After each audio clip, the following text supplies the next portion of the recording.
Selamat pagi sahabat Primaya. Semoga sahabat Primaya sehat di sana. Saya Dr. Leonardus Yodi, saya dokter umum di Primaya Hospital Bekasi Barat. Dan hari ini saya akan memandu acara untuk talk show mengenai peripheral artery disease bersama dokter bedah vaskular di Primaya Bekasi Barat.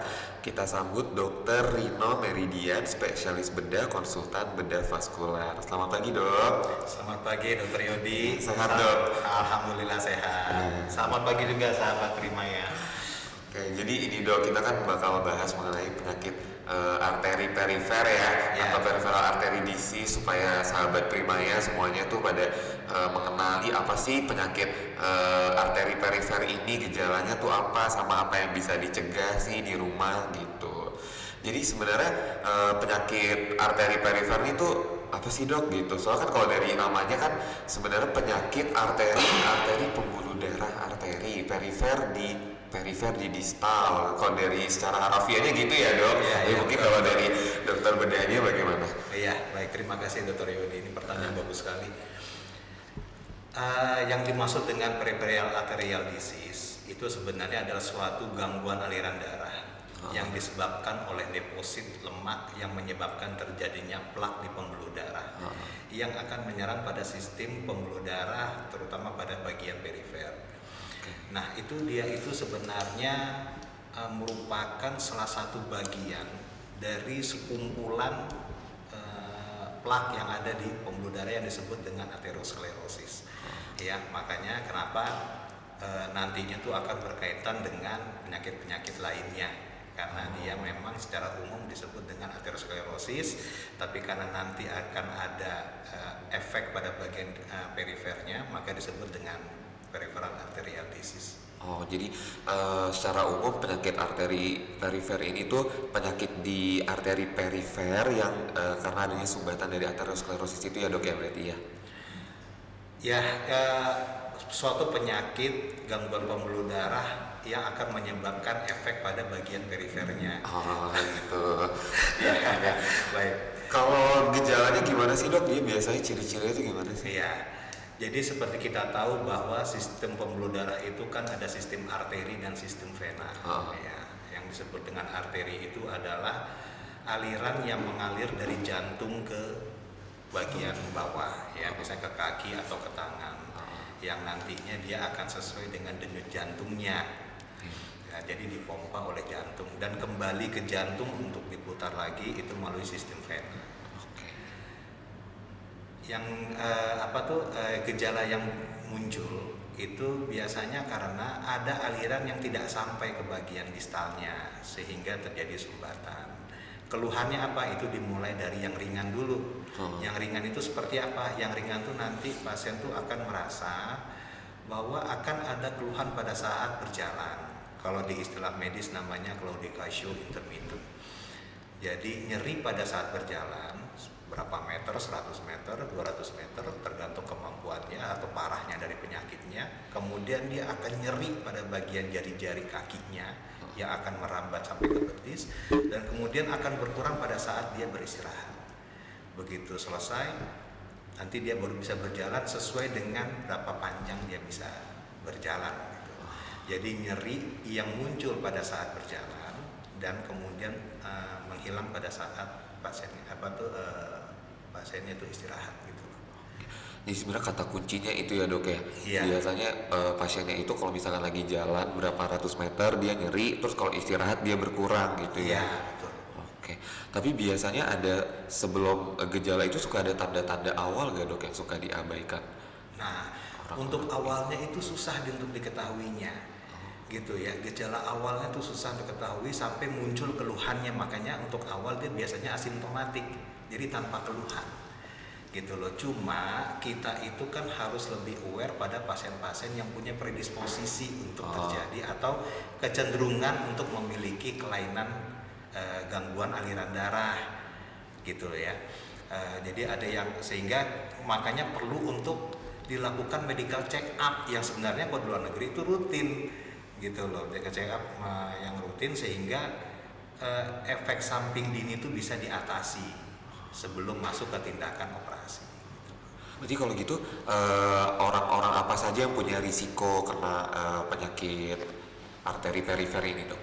Nah, untuk gangguan aliran darah itu untuk buat sahabat-sahabat primanya sekalian itu mungkin lebih di-aware pada apabila sahabat semua itu punya penyakit dasar seperti ada diabetes mellitus ya atau seperti sakit gula, misalnya orang bilang sakit gula, kemudian hipertensi, kemudian ada peningkatan kolesterol, pola makan yang tidak sehat sehingga kolesterol gitu ya.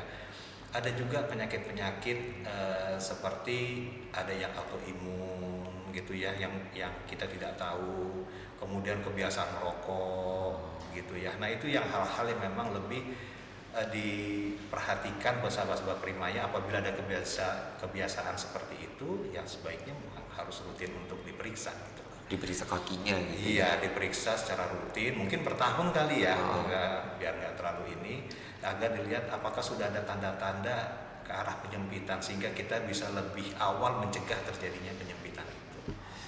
Oke. Berarti kalau misalkan merokok, kolesterol, diabetes, penyakit gula tadi ya sama darah tinggi. Kalau misalkan kayak penyakit jantung, misalkan orang yang udah punya riwayat sakit jantung gitu, kan dibilang sempat ada sumbatan di jantung, itu punya risiko banget nggak buat ada sumbatan juga di kaki, atau misalkan kayak orang punya sumbatan di otak, biasa kan stroke juga tuh kan, sumbatan-sumbatan arteri juga. Nah itu punya risiko juga nggak dok kalau misal kena penyakit arteri perifer ini? Nah, jadi untuk di kita di bedah vaskuler, memang kan kita lebih concernnya itu kan ke bagian selain jantung dan stroke ya, atau di kepala. Tapi memang kalau pasien-pasien yang kita dapatkan dengan keluhan yang terjadi sumbatan pembuluh darah, kita harus aware akan terjadinya memang takutnya akan terjadi kelainan di jantung dan kemungkinan terjadinya stroke.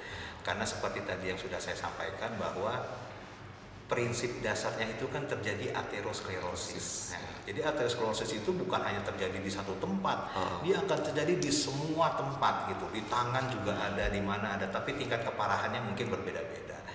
Jadi untuk pasien-pasien dengan bisa ditemukan misalnya ada ternyata dari pemeriksaan dari bedah vaskulernya nanti ada sumbatan pembuluh darah, biasanya juga kita concern untuk diperiksakan yang lainnya, jangan-jangan ada keluhan lainnya gitu loh.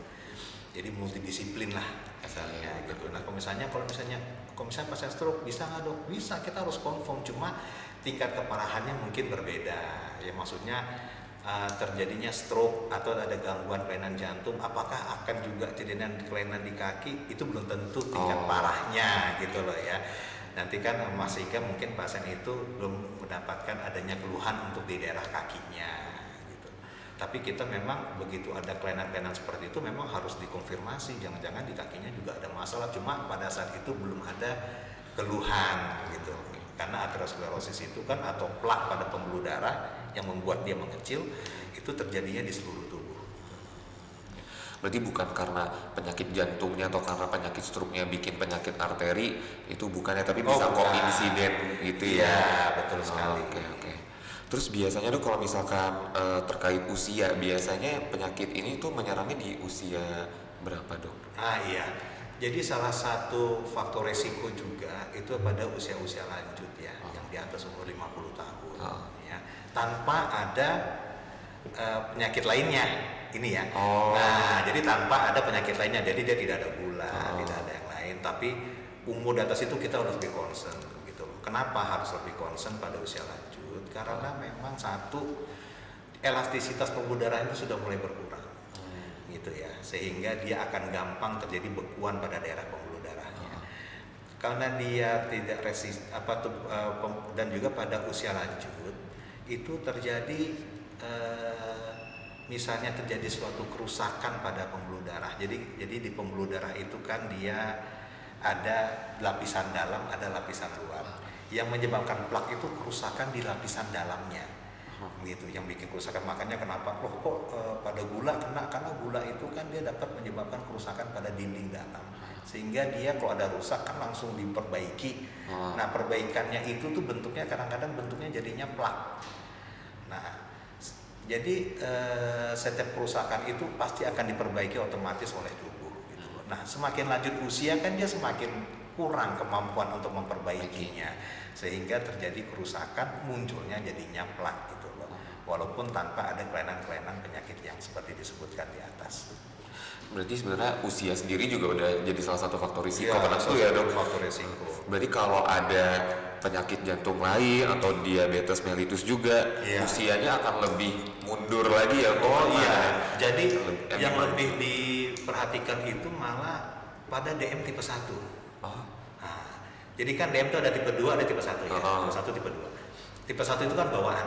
iya dari kecil. Iya, tipe 2 itu dia kan memang karena pola makan nggak bagus, maka Oh. munculnya kan di middle age ya. Iya. Udah ada lanjut lah karena tidak mampu lagi pankreasnya menghasilkan insulin.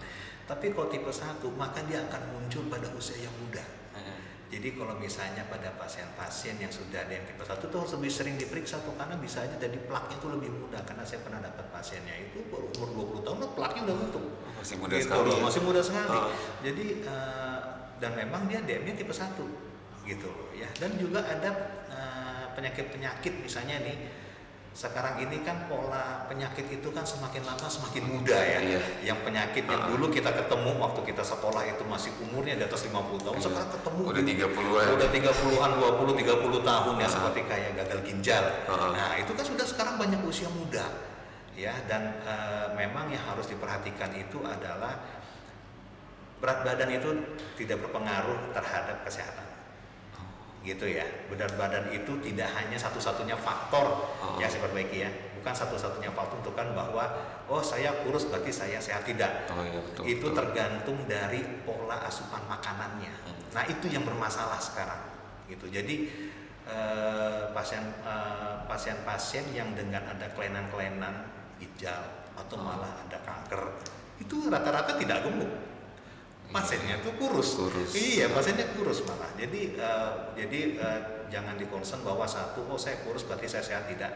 Harus diperiksa semuanya. Jangan-jangan banyak sekarang diperiksa ternyata kolesterolnya tinggi karena pola makan yang tidak sehat. Gitu loh ya. Nah, kemudian saya olahraga iya membantu. Tapi kalau makannya nggak bagus nggak bisa. Gitu loh. Banyak juga yang olahraga yang salah satu ada pasien itu dia pelari.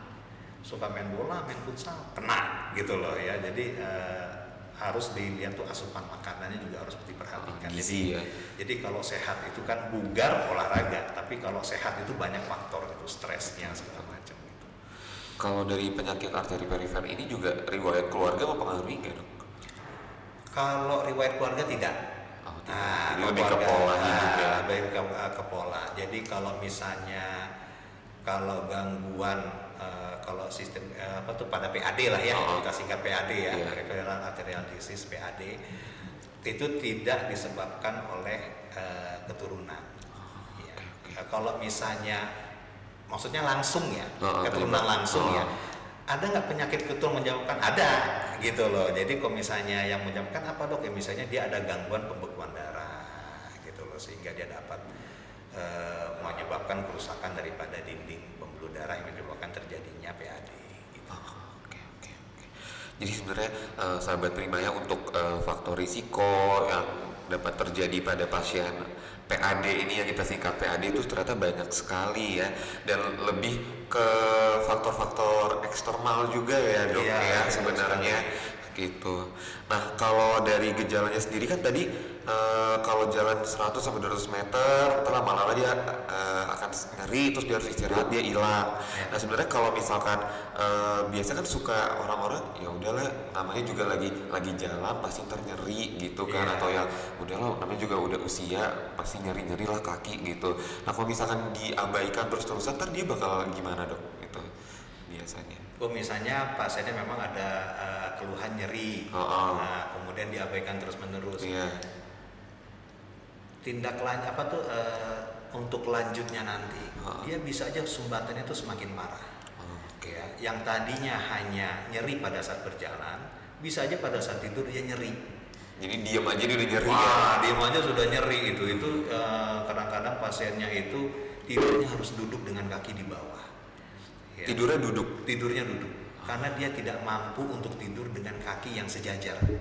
Nah, karena kalau kaki sejajar kan berarti alirannya kan rata. Kalau ke bawah kan dia terpaksa terpompa ke bawah. Nah itu tuh berbeda. Jadi pasiennya tuh kalau sudah sumbatannya makin parah, nah itu nanti akan timbul keluhan-keluhan ya, kita bilangnya rest pain, jadi nyeri pada saat istirahat, yang nantinya pun penanganan jadi lebih kompleks untuk kedepannya gitu. Berarti kalau misalkan dia kayak gitu bisa bengkak juga dong dok kakinya? Kalau bengkak itu agak berbeda. Nah, kalau bengkak itu agak berbeda ya. Kalau misalnya dia memang kalau bengkak itu kan sebenarnya bisa terjadi karena satu dia ada kurangnya pompa ke atas. Ya. Kemudian yang kedua memang karena overload cairan. Gitu loh ya. Nah, bisa nggak dok kalau misalnya dia ternyata tidak ada gangguan pompa, tidak overload, minumnya sedikit, misalnya tidak ada kelainan jantung, tidak ada yang lain. Misalnya kelainan pembuluh darah baliknya tuh bagus-bagusnya, bisa nggak bengkak? Bisa. Kenapa? Karena kakinya itu tidak bisa digerakkan, maka otomatis dia bengkak. Gitu loh. Ototnya nggak bisa naikin lagi. Itu harus diperiksa apakah bengkaknya nyerinya karena bengkaknya atau nyerinya karena gangguan aliran ke bagian bawahnya. Gitu. Berarti kalau kayak gitu, kalau sumbatannya makin lama makin total ya, berarti nanti bagian paling bawahnya juga udah nggak dapat oksigen atau nutrisi sama sekali ya dok? Iya, jadi yang bermasalah itu begini, sumbatan itu biasanya sifatnya kronik. Jadi kronik itu sifatnya dia tuh perjalanannya tuh nggak singkat gitu loh, pasti memakan waktu puluhan tahun. Gitu. Terus lo kok udah puluhan tahun kok tiba-tiba muncul, gitu ya? Dan kok kenapa munculnya di satu kaki yang kiri misalnya, kok kanannya enggak? Padahal kalau misalnya kita misalnya dievaluasi di CT scan, itu kadang-kadang kaki kanannya lebih jelek dari kaki kirinya. Yang dari gitu yang nggak ada keluhannya kan lebih parah ya. Nah sekarang masalahnya di mana? Masalahnya itu adalah satu, dia itu kadang-kadang terjadinya pertama itu karena adanya kurangnya cabang. Jadi gini. Jadi kalau misalnya jalur utama kalau kita jalan itu macet, kalau misalnya kita alternatif gimana? Kan cari jalan tikus. Nah, jalan tikus itulah yang nantinya tuh yang seakan-akan bahwa kakinya tuh baik-baik saja. Kalau dia sudah terbentuknya banyak, gitu loh. Kondisi apa yang menyebabkan keluhan? Satu, ternyata dia sakit, kemudian tensinya drop. Itu satu. Kemudian kedua, karena sifatnya plak itu kan jadi dia bulatan. Nanti dia tuh seperti karang gigi keras gitu. Itu kalau dipegang tuh kayak tulang gitu ya kalau plak itu. Jadi dia nutup, jadi kayak misalnya pipa yang isinya tuh banyak kotoran. Jadi kan ketutup ya. Karena alirannya itu bentuknya jadi nggak rata jalannya, sehingga satu saat di dalamnya itu akan bentuk bekuan. Ya mungkin dokter pernah dengar namanya trias virtue ya. Nah, itu dari kuliah selalu ya. Jadi salah satunya kan penyebabnya karena gangguan aliran. Aliran yang misalnya kalau kita di sungai, kalau misalnya ada satu, kalau lurus is okay. Tapi kalau misalnya banyak ternyata batu, dia ada batu, kemudian dia agak berkelok, gitu ya. Pastikan di bagian kelokan itu akan numpuk, yang lama-lama akan menutup pada sisi yang ininya. Nah seperti itulah yang terjadi. Jadi kapan terjadinya itu pada saat yang bagian yang tidak teratur itu akan timbul bekuan di dalam yang menutup di bagian bawahnya, gitu loh. Dan itu memang terjadinya jarang di dua sisi, gitu loh. Kan biasa kadang-kadang satu sisi, ada yang dua tapi seringnya sih satu sisi. Jadi sebenarnya berarti izin tambahin ya dok untuk keluhan nyeri kakinya selain dia intermittent claudication tadi ya, terus nyerinya makin lama dia makin menetap bahkan saat istirahat, biasanya dia satu tungkai aja ya biasanya kebanyakan. Iya, salah satu sisi nyerinya yang muncul nantinya walaupun tidak bagusnya itu di dua sisi ya sebenarnya. Dan ini berarti proses perjalanan penyakitnya pasti orang yang merasakan nyerinya tuh biasanya berminggu-minggu ya, bukan yang sifatnya tuh mendadak gitu ya dok ya, sifat nyerinya. Iya betul, dia pasti sifatnya itu kan karena perjalanan penyakitnya lama, maka sifatnya itu kan juga bertahap. Dan pasien itu biasa terkompensasi karena ini mungkin cuma begini doang, mungkin lagi capek aja gitu ya, jadi tiba-tiba nyeri kan. Terus biasanya kalau misalkan pada PAD ini tuh karena dia kurang suplai oksigen dan nutrisi ke bagian bawah suka ada boroknya ya dok? Ya, jadi gini, kalau borok itu sebenarnya gini, dia itu jarang terjadi sendiri, gitu ya. Jadi beda sama varises yang dia itu pecah dari varisesnya, kemudian dia meluas. Tapi kalau pada pasien PAD itu bukan karena muncul sendiri, biasanya selalu dimulai oleh luka yang kecil. Ya. Luka kecil itu gimana? Misalnya garuk, lecet. Paling sering itu gunting kuku. Ya, gunting kuku tuh nggak sengaja kena pinggirnya. Nah, disitulah dia mulai menghitam. Lukanya udah sembuh, kemudian dia mulai menyebar, gitu ya. Kalau misalnya daerah punggung, dia mungkin suka gara-gara ada luka, jadi luka kecil, lukanya udah sembuh. Jadi yang bermasalah itu adalah seperti ini. Arteri itu dipompa ke bawah itu dengan kayak oksigen. Tujuan oksigen apa? Tujuan oksigen itu untuk menyuburkan daerah yang dialiri. Jadi kalau kita di sawah tuh diirigasi lah, ada air gitu loh. Nah sekarang dok, tapi kan saya nggak nyeri. Memang tidak nyeri gitu loh, karena dia sudah sifatnya lama gitu ya. Tapi pasien yang sering, kalau pasien dengan luka yang tanpa nyeri, itu masalahnya adalah dia itu memang tidak nyeri, tapi darahnya tuh tidak cukup oksigen untuk menyembuhkan lukanya. Gitu loh ya. Jadi ibaratnya kalau kita nanam di tanah yang kurang gizi, bisa hidup sih tapi nggak tumbuh. Gitu loh ya. Jadi salah satu indikasinya kenapa kita lakukan intervensi lebih lanjut pada pasien-pasien dengan PAD itu adalah karena dilihat adanya luka yang tidak sembuh gitu loh. Kalau luka nggak sembuh, ada pembuluh darah, maka itu yang harus kita lakukan tindak lebih lanjut. Oh, berarti sebenarnya boroknya itu bukan dari penyebab langsung dari PAD sumbatannya ya, tapi karena luka-luka yang kecil dan dia sulit sembuh gitu ya. Jadi ada trauma ya, ada trauma. Dimulai dengan trauma. Kayak mikro trauma gitu ya. Iya, mikro. Selalu biasanya mikro trauma. Oke. Terus yang membedakan dia dengan luka, misalkan kayak luka diabetes gitu, gimana dok? Oh, bentuk lukanya yang berbeda. Bentuk lukanya berbeda. Jadi orang tuh mungkin sahabat Primaya pernah dengar tentang luka basah sama luka kering gitu ya. Penyakit gula basah sama gula kering. Gula basah, gula kering ya. Bukan luka basah, luka kering ya. Iya. Nah, apa yang dimaksud dengan basah? Basah itu karena dia bernanah. Jadi kalau orang-orang dengan pasien-pasien atau orang-orang dengan kelainan gula tapi tidak ada gangguan daripada sistem pembuluh darahnya, biasanya lukanya itu dia bernanah. Jadi pinggir ada infeksinya tuh terlihat jadi lebih kemerahan. Kemudian juga nanti menyebar. Jadi lukanya itu akan menyebar ke atas lebih cepat gitu ya. Nah, sehingga akan muncul lebih diutamakan tuh tanda-tanda infeksinya. Tapi kalau gangguan pembuluh darah nggak begitu. Gangguan pembuluh darah itu dia lukanya tuh cenderung mengering dan menghitam. Gitu loh ya. Kalau luka basah dia cenderung bernanah, ada bengkak besar merah begitu ya. Tapi kalau bau gitu ya. Tapi kalau misalnya gangguan pembuluh darah itu dia cenderung mengering, sehingga akan terlihat misalnya nih dia kena ke jari-jari kakinya. Dia itu kalau misalnya pada luka yang basah maka kelihatan tuh dia tuh akan membesar gitu, yang merah, gelendung lah kayak dijepit pintu gitu ya, gelendung. Tapi kalau misalnya gangguan pembuluh darah dia mengecil kayak kismis. Gitu loh ya, dia kecil kayak gini, dia kerut ya.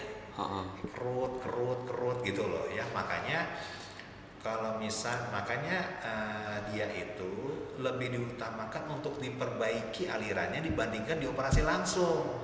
Nah itu yang lebih harus di-aware ya, karena kalau dioperasi langsung nanti nyebar ya. Kalau perbaikannya nggak ini, kecuali infeksinya memang sudah semakin parah, kemudian diperiksa labnya ternyata kadar infeksi leukositnya tuh tinggi banget. Nggak mau kita intervensi, harus memutuskan infeksinya. Tapi selama itu baik-baik saja, tidak ada tanda-tanda penyebaran nanah, maka yang harus diutamakan itu memperbaiki alirannya dulu. Karena kalau nggak lukanya nggak bisa sembuh. Berarti beneran mirip ya kayak tadi yang tanah, kalau misalkan airan nggak banyak ya dia akan mengering. Karena bukan karena tanahnya yang rusak gitu ya. Benar-benar. Oke. Terus berarti dok kalau misalkan semua PAD itu dia intervensinya itu seperti apa sih dok? Atau bisa dengan obat saja gitu. Iya. Mungkin kita pemeriksaannya dulu kan. Oh iya, pemeriksaan dulu. Ya, oke. Untuk misalnya pasien-pasien dengan ada pasien-pasien dengan ada kelainan pembuluh darah yang dicurigai dengan atau sahabat-sahabat primaya yang punya, waduh saya ada gula nih, saya ada kolesterolnya tinggi, itu memang harus dicek dulu. Pemeriksaan yang paling dasar itu pertama kita fisiknya itu periksa pulsasinya dulu, diraba, ya arterinya keraba nggak di punggung kaki sama di bawah mata kaki. Kemudian biasanya ada kita periksa tes ABI biasanya. Tes ABI itu ada pengukurannya, diukur berapa tensi di bawah, berapa tensi di tangan, kemudian ada perhitungannya dibagi. Kalau nilainya kurang, berarti dia masuk. Terus kalau misalnya nggak keraba gimana dok? Misalnya ABI-nya kok susah diraba, kalau diraba nggak bisa, pasti ABI-nya nggak bisa diukur, gitu. Ya ABI itu maksudnya ankle brachial index ya, ankle brachial index. Jadi ankle dibagi brachial nanti ada hitungannya. Terus kalau nggak keraba gimana ngukurnya? Oh iya berarti masuk ke USG. Jadi kita nilai dari USG Doppler. Gitu. Nanti di USG Doppler tuh dilihat alirannya. Oh ternyata plaknya ini sekian. Oh ini plaknya ini nyempitnya ini sekitar 50% gitu ya. Kemudian oh alirannya nggak nyampe nih sampai ke daerah punggung kaki, cuma berhentinya kok sampai betis, terus di punggung nggak ada. Nah, untuk lebih spesifiknya biasanya kita CT scan. Ya namanya CT angiografi. CT angiografi itu nanti bukan kayak seperti CT scan biasa, dia memang hanya menggambar pembuluh darah. Jadi nanti gambarnya seperti rangka, disitulah kita bisa melihat oh ini kelainannya di mana sehingga kita dapat menentukan tindakan kita selanjutnya. Gitu loh. Itu sih pemeriksaannya yang biasa dilakukan. Berarti sebenarnya pemeriksaannya cukup sederhana ya dok ya, maksudnya ya. Kita sebagai dokter umum ya kita periksa paling simpel adalah pulsasinya dulu ya, gitu kuat apa enggak gitu, terus sama ngelakuin ABI ya. Iya, jadi misalnya muncul keraguan misalnya ini saya nyerinya nih nyeri gangguan aliran darah atau kram sih gitu saya kan capek mungkin kram kali, tidak apa-apa nanti sahabat primaya bisa datang ke kita untuk diperiksa gitu.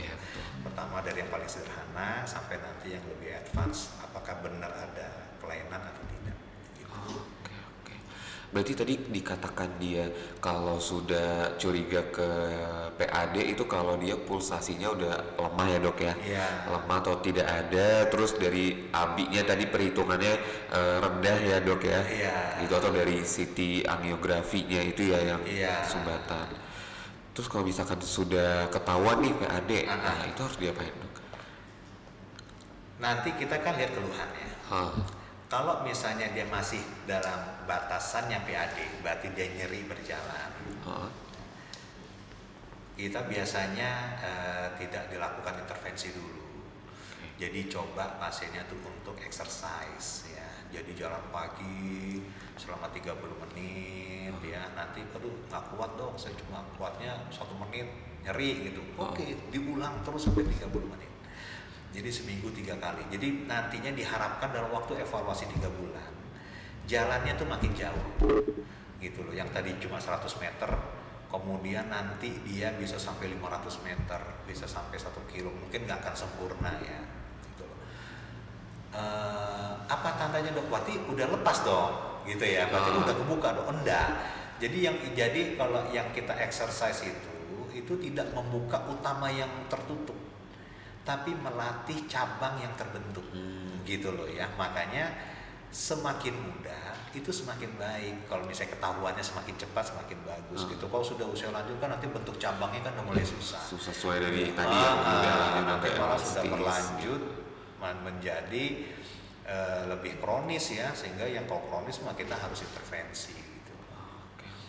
Berarti sebenarnya pertama-tama itu lebih ke nggak pakai obat dulu atau nggak pakai tindakan dulu ya kalau misalnya masih yang ketahuan dalam fase awal ya dok ya. Jadi biasanya kita suruh exercise dulu, kemudian kasih obat-obat pengencer biar nggak terbentuk bekuan karena gangguan alirannya. Ya sudah nanti baru dievaluasi gitu. Untuk exercise tadi dok, misalkan dia kuatnya cuma 100 meter, terus nyeri, biasanya kan kadang suka ya udah kalau misalkan 100 meter nyeri ya udah stop aja gitu. Tapi kalau sini malah dilanjutin lagi. Dilanjutin. Jadi dia misalnya 100 meter nyeri, istirahat ya udah nggak kuat nih, istirahat. Habis itu lanjut lagi 100 meter. Terus gitu sampai diharapkan nanti di minggu kedua atau minggu ketiga dia bisa 150 gitu. Jadi bukan nyeri sedikit istirahat, nggak, nyerinya tuh sampai agak dipaksa sedikit rest gitu loh. Nah baru dia naik gitu, karena dia harus dipicu ya untuk rangsangan ininya.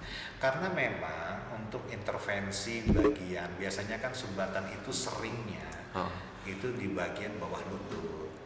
Nah di bagian bawah lutut ini kalau hanya untuk biar nyeri sedikit yang hanya jalan, ya maksudnya kan kalau jalan itu kan biasanya untuk aktivitas rumah kan dia baik-baik saja. Mulai jalan olahraga pagi yang dia mulai berasa gitu kan. Nah itu biasanya survivalnya di atas setahun itu kadang-kadang suka balik lagi gitu loh. Jadi makanya kita lakukan intervensi itu kapan sih dok misalnya kan. Dua hal, satu dia ada luka tidak sembuh, kemudian nyerinya itu pada saat istirahat, karena itu sudah mengganggu quality of life ya, kualitas hidupnya udah mulai terganggu gitu loh. Sehingga udah nyerinya tidurnya sampai duduk, nah itu yang harus diintervensi gitu. Di luar itu kita usahakan dengan simptomatik, dengan olahraga dan pengejar tadi ya. Oke.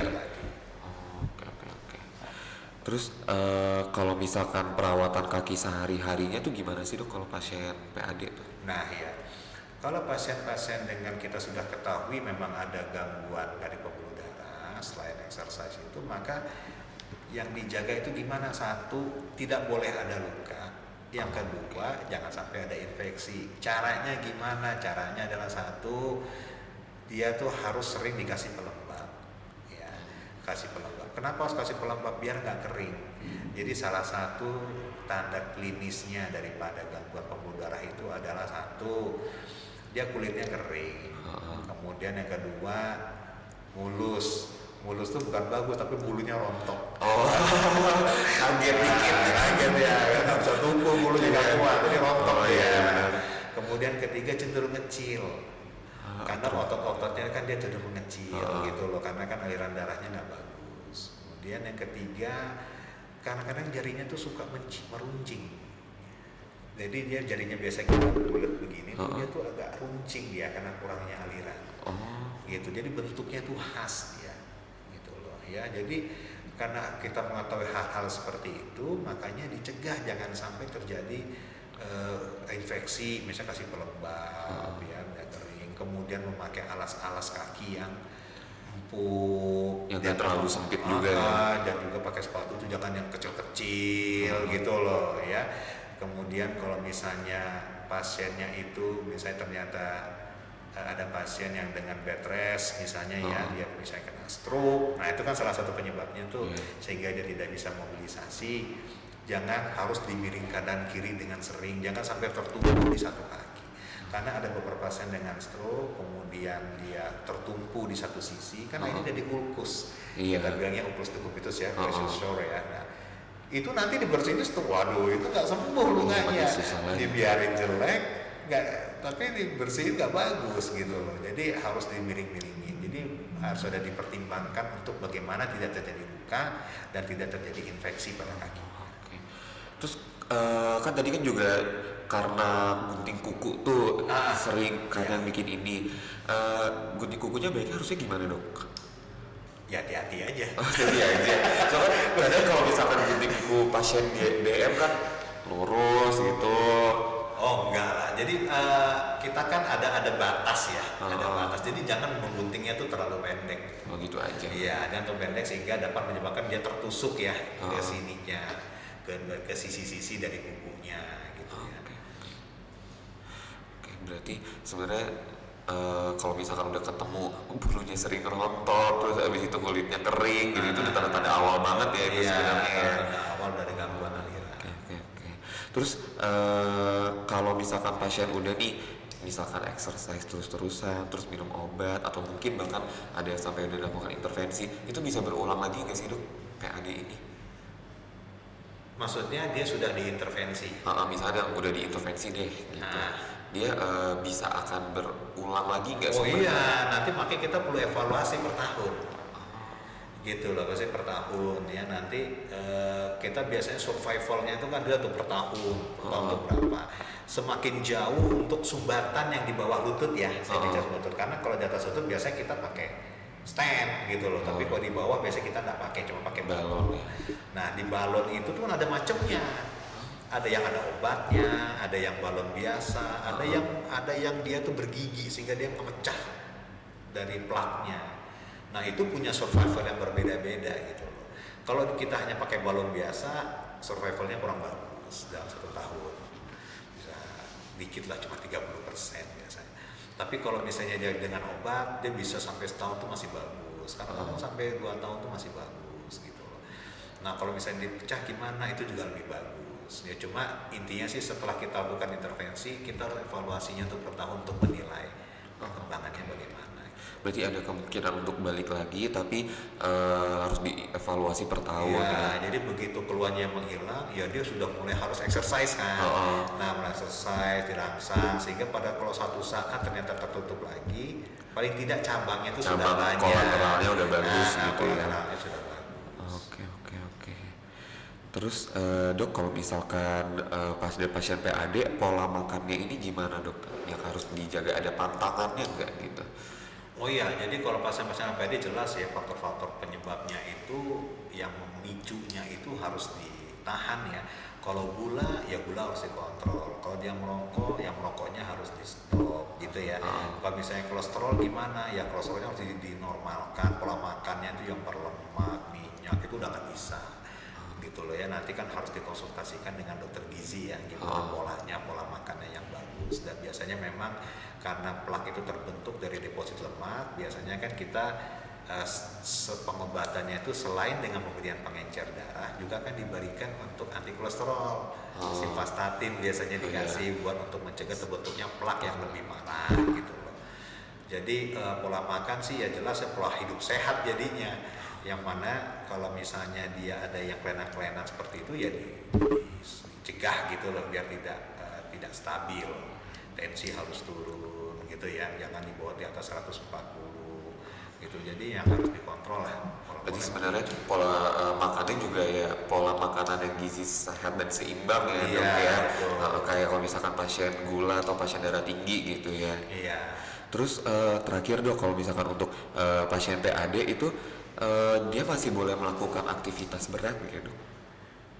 Misalkan kayak hobi bulu tangkis gitu misalnya. Nah iya, itu sih kalau sudah bulu tangkis itu pasti nggak bisa ya. Dia biasanya sih pasti exercise ringan ya.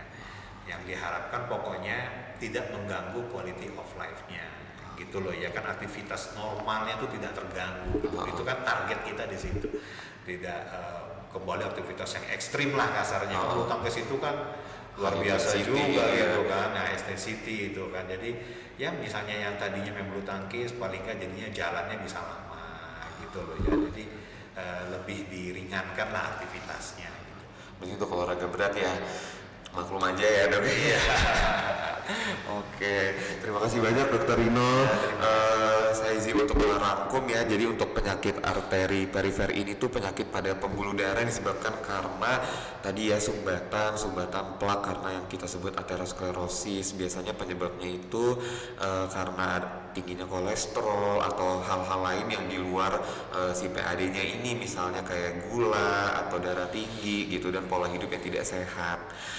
Terus gejalanya itu yang paling sering biasanya awalnya nggak ada gejala, dan yang kita temui malah bulunya rontok, terus ototnya agak mengecil gitu ya dok. Nanti biasanya gejala khasnya adalah kalau jalan berapa ratus meter dia nyeri, terus habis itu nanti dia pas istirahat hilang. Yang kalau dibiarkan makin lama dia akan nyeri pada saat istirahat gitu ya dok. Dan biasa suka dibarengi juga sama luka-luka borok yang karena suplai dari darahnya tuh kurang, yang biasa disebabkan dari luka-luka kecil yang nggak disadari dan nggak ditata laksanai dari awal gitu ya. Tidak disadari dan diremehkan. Betul. Dan untuk tata laksana sendiri beragam, mulai dari olahraga, obatan simptomatik sampai ke intervensi. Dan kalau misalkan udah kena PAD ya, pola makan harus diatur, olahraga udah nggak bisa yang berat-berat lagi, terus sama melakukan pemeriksaan rutin per tahun gitu ya. Oke, baik, begitulah untuk talk show mengenai penyakit arteri perifer ini dengan Dr. Rino Meridian, dokter bedah konsultan bedah vaskuler di Primaya Hospital Bekasi Barat. Biasanya dokter praktiknya kapan, dok? Baik sahabat Primaya, saya dapat dijumpai pada hari Selasa dan Kamis dari jam 16 sampai jam 18 sore. Baik, jadi untuk ada sahabat Primaya yang punya keluhan nyeri pada kaki atau ada luka yang gak sembuh-sembuh, itu boleh banget buat ketemu Dr. Rino di jadwal prakteknya beliau. Oke, baik, begitulah untuk talk show kita hari ini. Untuk sahabat Primaya, semoga semuanya sehat selalu. Begitu juga dengan dokter ya. Terima kasih. Oke, semoga sehat selalu ya, dok. Terima kasih.